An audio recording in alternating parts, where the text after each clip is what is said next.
listening to the Viva Albertos podcast with Jake Wood, Gabe Simons, and Scott Plaza. The Viva Albertos podcast. Welcome into the Viva Albertos podcast. My name is Jake Wood, and I write for VivaAlbertos.com. I am the host of the show, and I am joined by fellow writer Scott Plaza. Please be sure to like and subscribe to our channel. We are available on YouTube, Spotify, Apple Podcasts, and all of your favorite audio streaming platforms. Scott, how you doing tonight, man? Not too bad. Just the weekend, Sunday night, Sunday scaries are for real. Second full week of school coming up, and just, I think I'm just gonna be swimming upstream all year. But hey, it's accepting it now and just realizing what the year's gonna be. Well, as a father, not as a teacher, I am so thrilled for school to be back in session and for these dang kids to get out of my house. Let me tell you, I'm so thrilled. And also with that, I send out some prayers for all of our teachers this year as they have to deal with our wonderful children. So that's my summer was spent with my 3 and 1 year old, so I was excited to get back to school just to have some free time actually away from them. But now my 3-year-old goes to the preschool with me, so it's super fun to do that. But just being surrounded by different kids who don't listen to me every day. That's the best. My kid also likes to tell us that whenever he gets told no, we're the worst, and all of that great stuff. So you love to hear it. Every parent can identify with that. But enough about our rambling. This week, I think a lot of the Cardinals' underbelly, this team was taken advantage of. And I don't want to use the word exposed because we all came into the season really knowing what those potential flaws already were. So, what we and the Cardinals organization couldn't account for necessarily was injury. And for the first time in about 18 months, the Cardinals had arm-related injuries to Andre Palante, whose injury sounds very mild, and he may only miss one start given the upcoming off days. The more pressing and concerning is the injury to Hunter Dobbins, who suffered a forearm strain, is almost certainly done for the year. Scott, what did you make of this past week and kind of the injuries on top of everything that kind of occurred? Yeah, we've been hearing about the innings limits coming up for multiple guys. The phenomenal run of health. I mean, you don't expect to have 5 of your first starters that were in your opening day rotation to be 150 inning guys. You expect something's going to be happening throughout the year. The Dobbins one is the biggest bummer because he's finally up for a consistent run. And coming after Palante, I thought the way that they went into this weekend, they were leaving a lot of things open. Palante was the first one that they kind of were like, okay, let's have an opportunity to get Quinn up here for another one of his extended runs. And then maybe they're going to start to run through a six-man rotation, especially like you mentioned with those off days coming up, to try to only miss a Palante start or two, because like you said, it does not sound like it's super, super something to be worried about. And then with Kyle Leahy, today we saw him be phenomenal. Threw a whopping 63 pitches today. I have no arguments. It sucks. It's a bummer, especially in the year that we're theoretically in the hunt, like in the NFL graphic. As long as you're in the hunt, it's a solid year.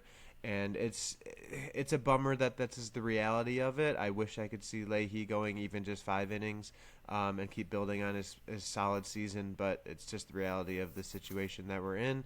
And it's a bummer, and we're gonna see some new guys that probably we didn't want to see, because I don't think it's gonna be the prospects that we want to see coming up. I think we're gonna, like you're gonna mention, it's gonna be the guys that are just gonna get us through, like the junior Cuertos and stuff like that. Juniel Caraquerto. Sorry, Juniel, not Junior. Yes. And I think that, I want to touch on the Leahy part really quickly.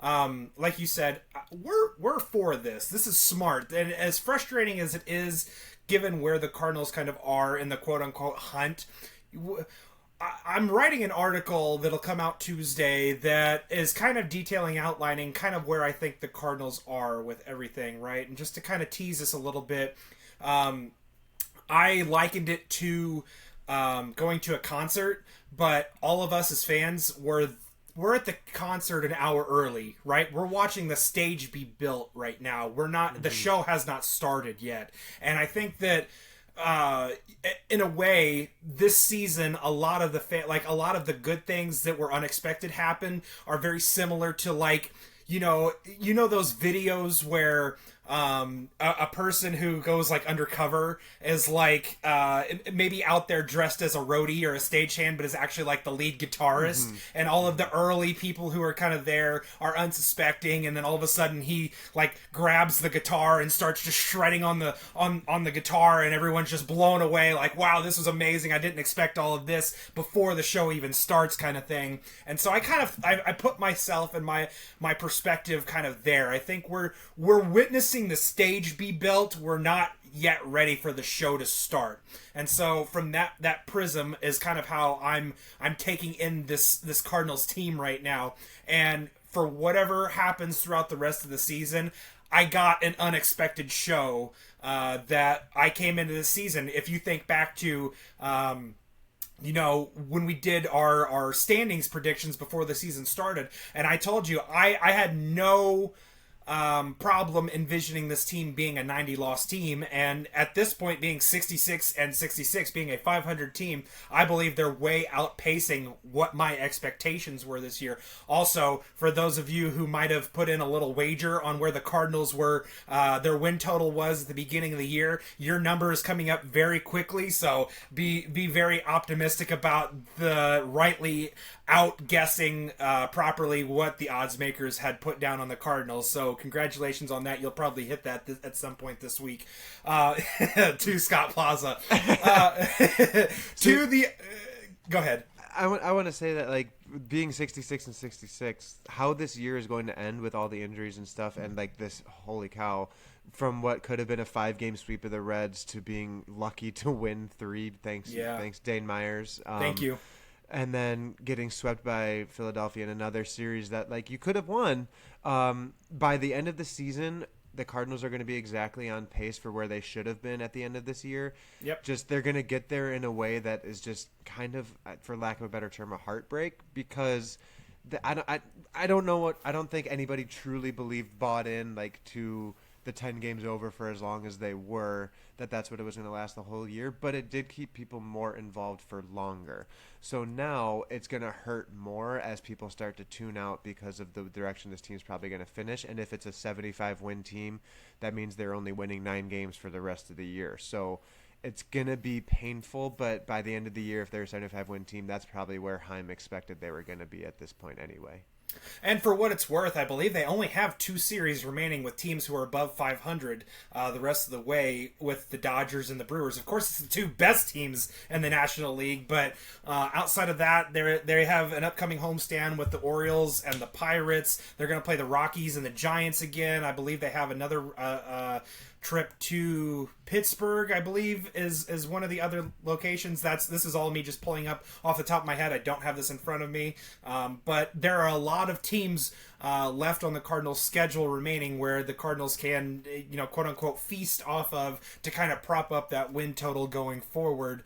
I think a lot of the harder portions of their schedule were early in the season, but this unfortunately does not give me a ton of hope, because it does seem like at certain points in the season the Cardinals will either play up or down to the competition that they face. Whether that's intentional or not is like not important, but the fact that they're going to be playing a lot of teams who are under 500 who underperformed this season, I'm a little weary about kind of, will they still have that internal drive and that push to kind of, slaughter and bury the opponent to kind of help prop them up even further and keep them kind of afloat as this thing goes along.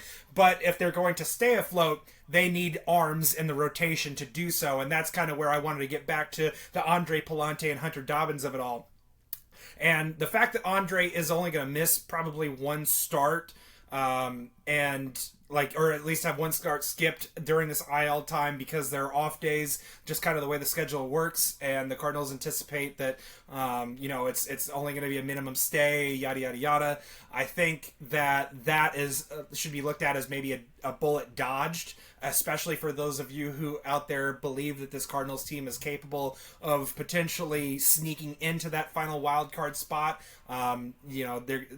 that is a positive on that side. Hunter Dobbins, while it sucks that the injury occurred to him, I don't think that Hunter Dobbins this year has been like the difference maker in this rotation, especially since he's joined it. It's been 4 or 5 and dive. It's been a lot of deep counts. It's been a lot of gutting through and just kind of trying to keep teams in the game. And so I don't know that necessarily severely impacts this team's ability to compete going forward, but I also want to acknowledge that it sucks. I hate it for Hunter Dobbins, and that, everyone here at Viva Alberto's wishes him a speedy recovery and gets back on the mound as soon as possible, because we were very encouraged with what we were able to see from him this season and the arm talent that he has going forward. But Quinn Matthews was called up to pitch in one of those spots. Again, struggling to get through 4 or 5 innings. If Quinn Matthews is kind of the replacement for Hunter Dobbins, I don't think that is marginally better or worse in any stance. I think it kind of just remains a lot more of what we've seen thus far. He did get a lot of soft to medium contact against him in his start on Saturday. It was very reminiscent of like an Andre Palante start of 2025, where every single ball that was put in play just found a hole, and it was very tough to watch, very aggravating, and he was falling behind a lot of hitters. And so I think that for Quinn to take that next step, his emphasis on getting ahead of hitters and then being able to do what he wants to do and inducing chase around the zone is going to be very key for him. And so that'll be something that I'm watching for him specifically throughout the remainder of the season. Moving on to what the Cardinals may potentially do for some additional innings, as we talked about, Kyle Leahy begins to ramp down on his usage because he only had thrown 88 innings the previous season, and now he is up to 121 innings. So I believe that's like a 30 to 40% increase, if I'm doing my math correctly. Somebody who's good at math, fact check that for me, please. But you typically, there's a reason why they're backing off of Kyle Leahy so significantly, is because there have been studies done where pitchers who dramatically increase their usage year over year tend to be more susceptible to injuries that occur to those pitchers. And so the Cardinals are trying to preserve Kyle Leahy's health heading into the offseason, so that way in 2027, kind of to my metaphor, he's ready for whenever the Cardinals are ready to kind of re-announce that they're here to push for something meaningful and substantial. Some names that have been kind of thrown out from our friend Jeff Jones of the Belleville News-Democrat are speculated on. Michael Lorenzen pitched for the Rockies. He pitched for the Reds a few years ago. Some of you may be familiar with him. Pitched for the Phillies, pitched for the Royals. He's pitched for quite a few different teams, a journeyman. Former two-way guy. Former two-way pitcher. Yeah, that's correct. He's very intriguing. Recently, the Arizona Diamondbacks DFA'd Zach Littell. He was an arm that was brought in to the Nationals this offseason to kind of fill the same type of role, give them some innings. He's not overly spectacular. A veteran back into the rotation type starter. Again, will give you 5-6 innings and hopefully allows you to kind of stay in the game, pitches to contact, just like our old friend Miles Michaelis, who was also released recently and may be an option for the Cardinals at this point. I saw earlier today online that STL Sports Central, that page, had created a graphic that talked about potential return ? And Miles liked it, so that's always a good sign, of course. So, Scott, what are your thoughts on the potential of a return of the Lizard King, Miles Michaelis, to the St. Louis Cardinals rotation? Personal thoughts aside, it just goes the wrong direction, or the opposite direction of what this team was supposed to be about. Kind of where, like, the Ramon Urias signing, I was for the Ramon Urias signing at the beginning of the year, but there were people that were like, well, that's going to take away at bats from the guys that you need to learn about, the Sajasis of the world, the Brian Torres, who actually ended up getting a shot, Prieto, happy first hit.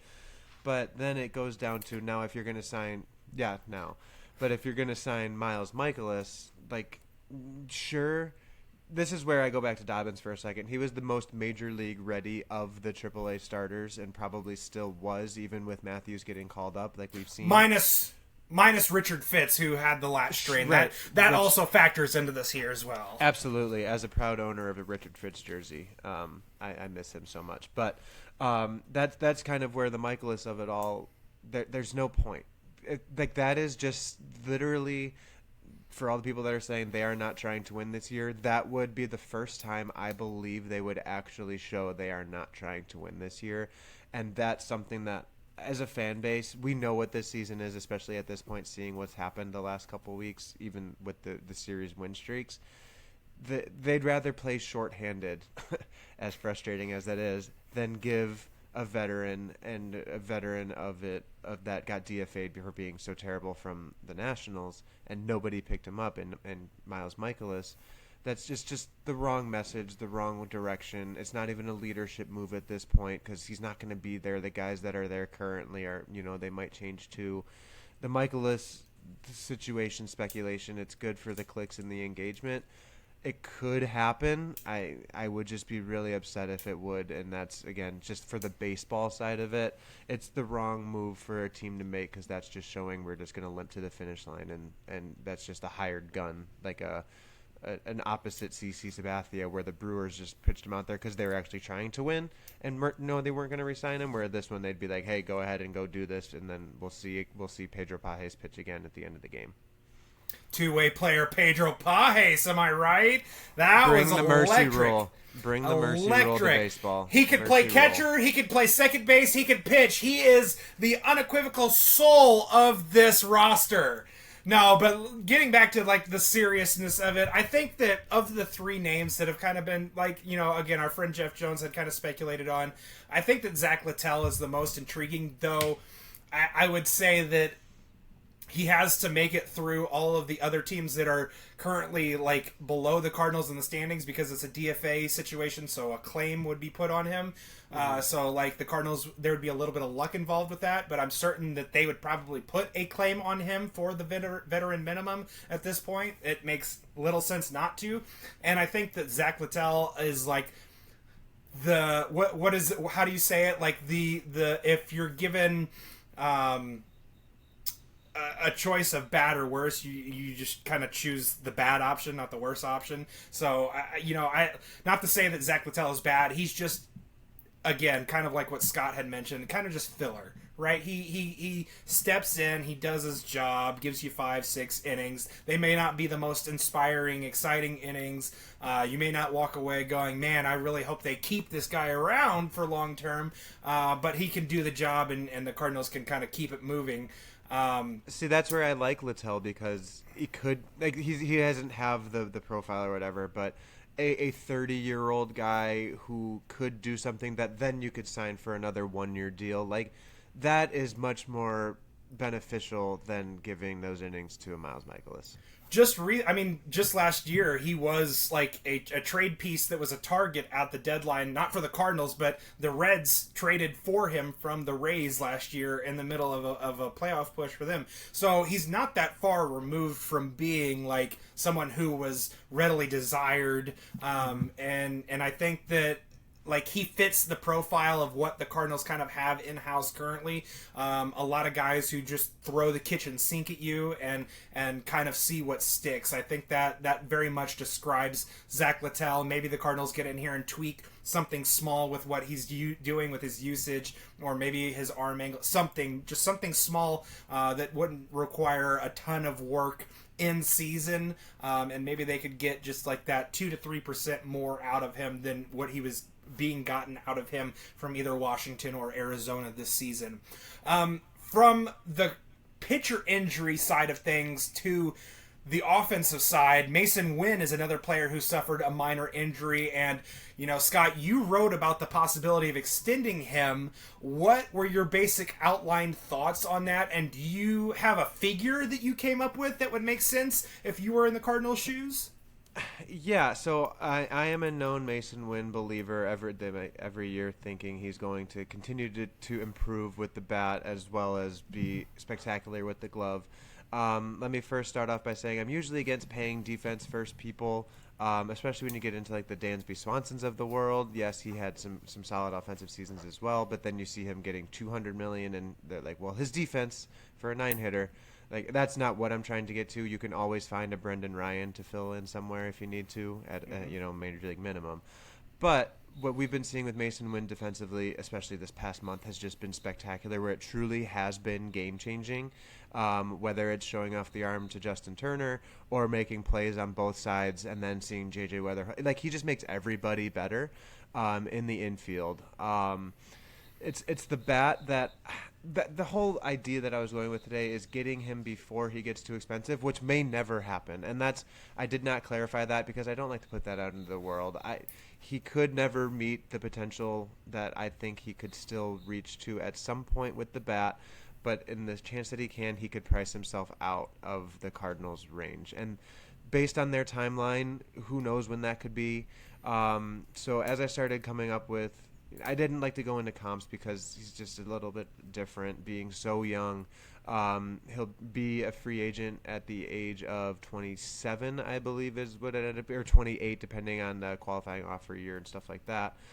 The offense has been tough, but not as bad when you look at the underlying stuff as maybe it looks when you see his back foot flailing all the time whenever he takes a swing. Mm-hmm. So I threw out at the end, I said 6 for 100, and that's just kind of a number that I always tend to start with for an extension, because you boil it down and think about, is that going to be too much at some point? No. I mean, it's right around the $16 million or whatever that JJ's average annual value is as well. And then I want to shout out Coasty Cardinal for responding, like, is 6/100, is that the rate for defense-only shortstops? And that's where I'm like, I don't know. Like, is that the rate for defensive-only shortstops? So I looked at Spotrac really quick before this, and I looked at a couple guys that are making a little bit above and a little bit below. So Ha-Sung Kim makes $11 million a year.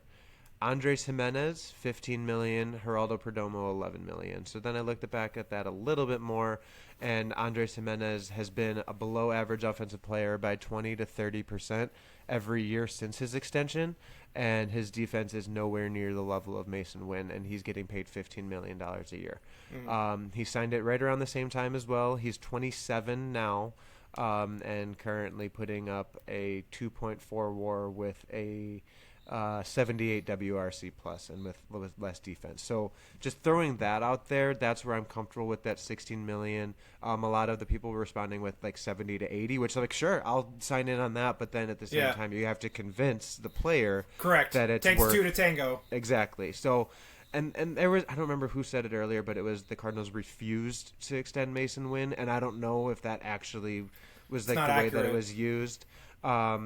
And you just don't – and I still think Burley and potentially Walker are above Wynn in the priority list. Correct. But I said also today is that Wynn might be the easier to hammer out, to then which somebody said easier doesn't win championships. But when you do it for cheaper, then that gives you money to spend elsewhere as well. So that was kind of my thought process going on with it. I just think he's been phenomenal. He's got the fans like him. He's been able to be a face of the team.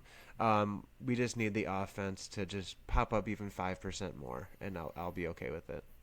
Yeah, I love the easier doesn't win championships thing. That's that's a fun little line you got there, but when it comes to like actual business transactions and like making decisions and like putting together a full roster, it is clear that the Cardinals defense as a whole, which is the primary like piece of their identity, takes a gigantic step back when you don't have your Gold Glove shortstop installed out there. And so a lot of what the Cardinals are wanting to do, how they are wanting to set their defensive alignment up, it centers around and revolves around, for very obvious reasons, Mason Wynn, because he's at the very center of the diamond. He plays the most premium position. He plays it better than pretty much everybody else in the sport. So when you take all of those things into context and also add in the fact that 2 years ago when we were at winter warm-up and he was asked the direct question and he responded very openly to like, yeah, man, I would sign up to, be here long term. And so there is a willingness from the player.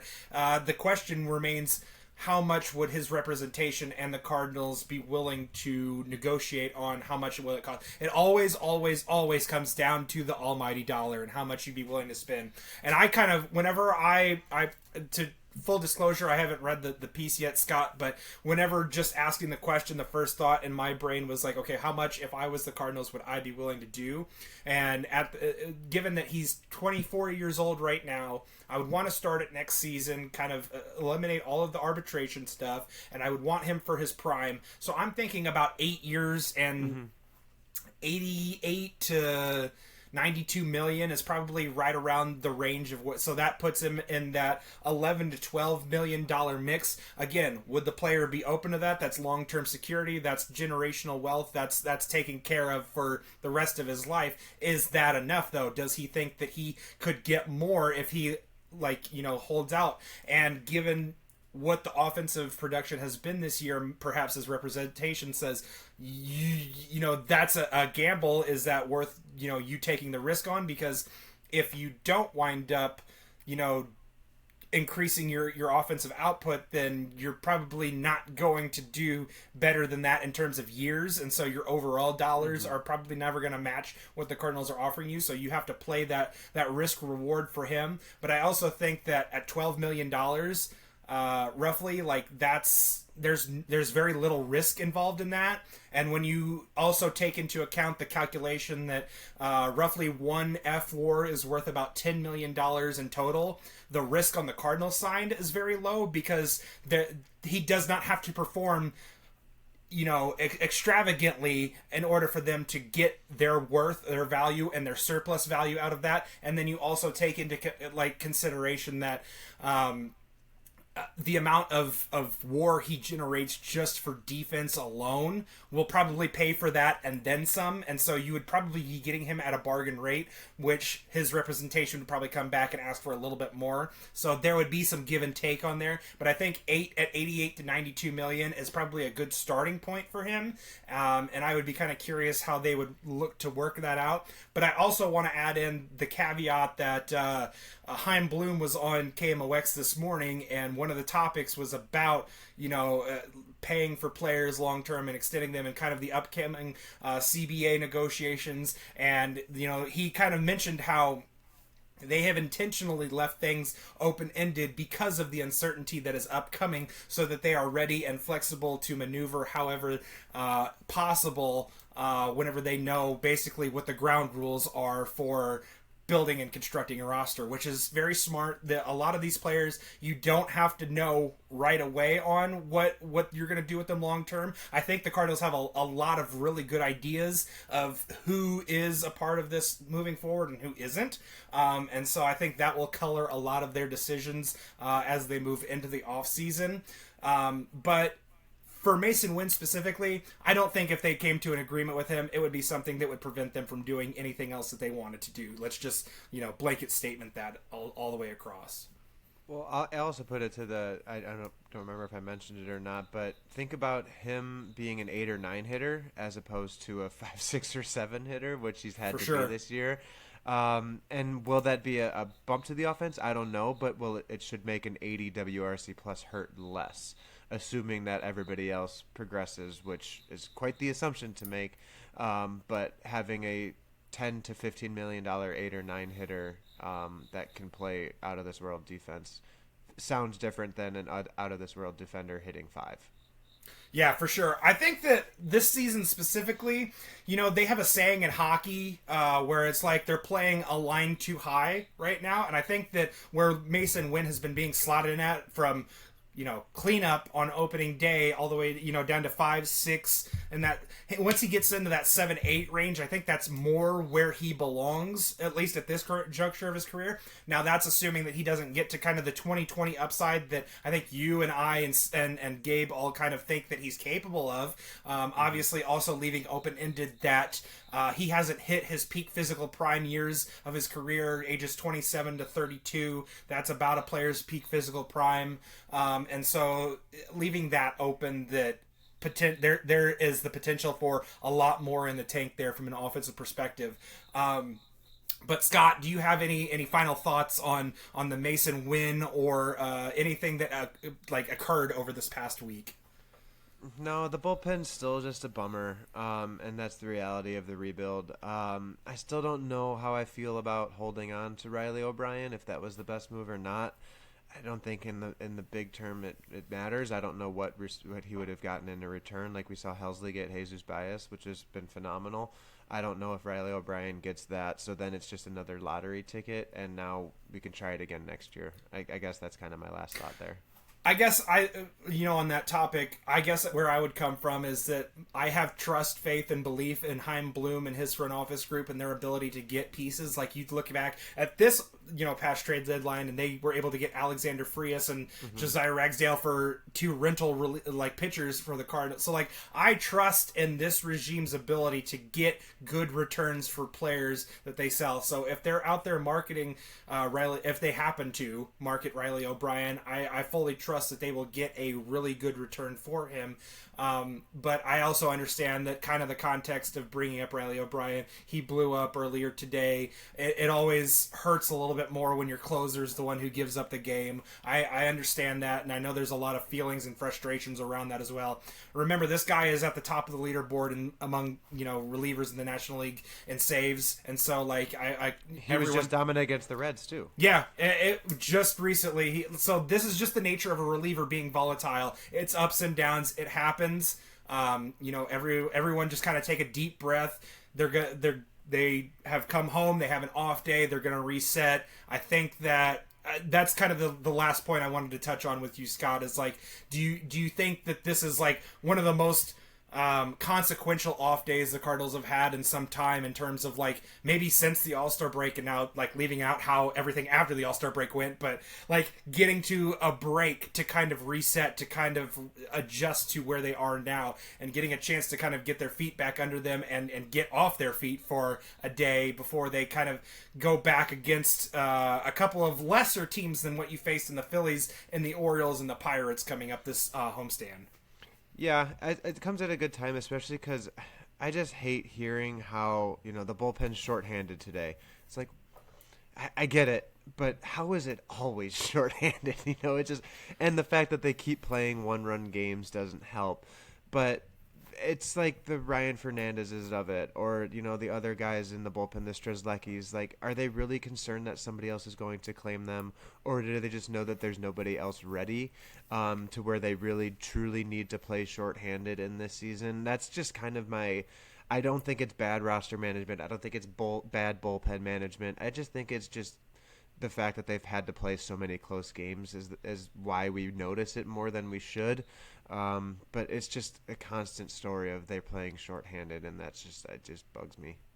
Yeah, obviously this bullpen wasn't built for the interchangeable process that we've seen over the last few years. Clearly, they wanted to invest and stick with a lot of under-the-radar guys who were out of options, and coming into a season where you didn't really expect to contend anyway, I think was perfectly fine from that operating standpoint. Now, obviously, now that all of the season that we've seen occurred, and they're now it may be a little bit to their detriment. Maybe wasn't the best way to handle it, but that's also giving the benefit of hindsight to that conversation. So I want to make sure I'm fair to them on that aspect as well.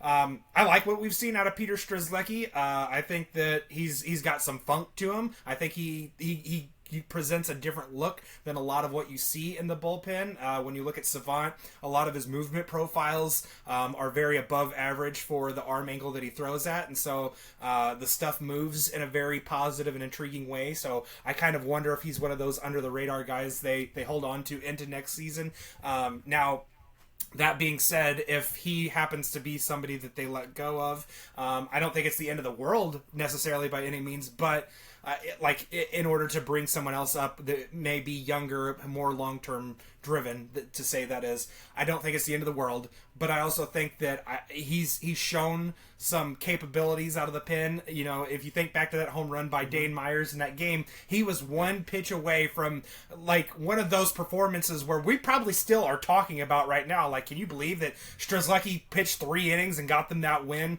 and got them that doubleheader sweep? The whole conversation about what has happened over this past week changes. I think there were a lot of small marginal moments where the Cardinals fell apart and it cost them. I don't think that they were that far off from winning a lot of these games that they had lost. Two of these games in Philadelphia specifically, they were ahead in at one point, and so it's kind of hard to say that they were fully out of it outside of Saturday, where Quinn Matthews unfortunately just kind of got his brains beat in pretty much from the jump.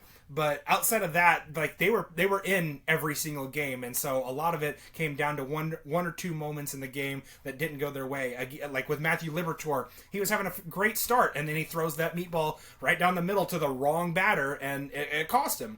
Sometimes you get away with those. Like, yeah, that's baseball. It happens, and it's frustrating and it's exhausting, and especially when a lot of what we experienced in this 1 week.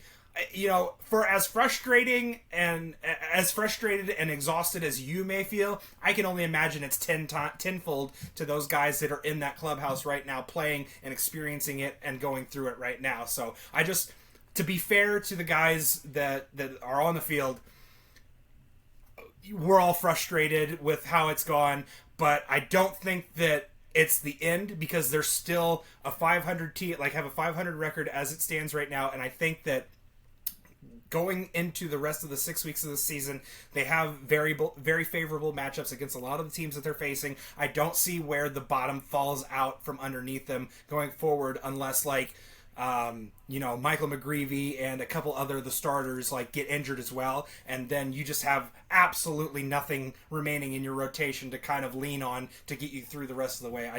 Unless injury, of course, being the main caveat, I don't see where the bottom falls out and they just completely drift off into the night.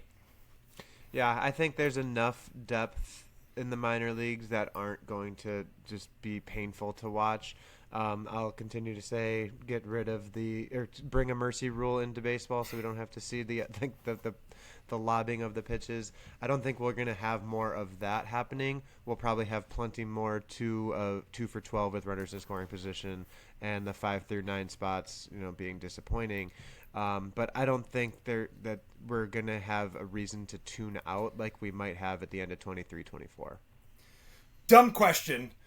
Instead of pitchers lobbing pitches up there, would you just set a pitching machine out there on the mound and just have all 9 or 9 fielders out there and just have the pitching machine go if you don't want to throw? Would you rather see that than a position player lobbing 48 into the batter? I would probably rather see the pitcher bat than see it that way. I mean, there's probably a few sickos out there that are just like you who feel the exact same way. So, yeah.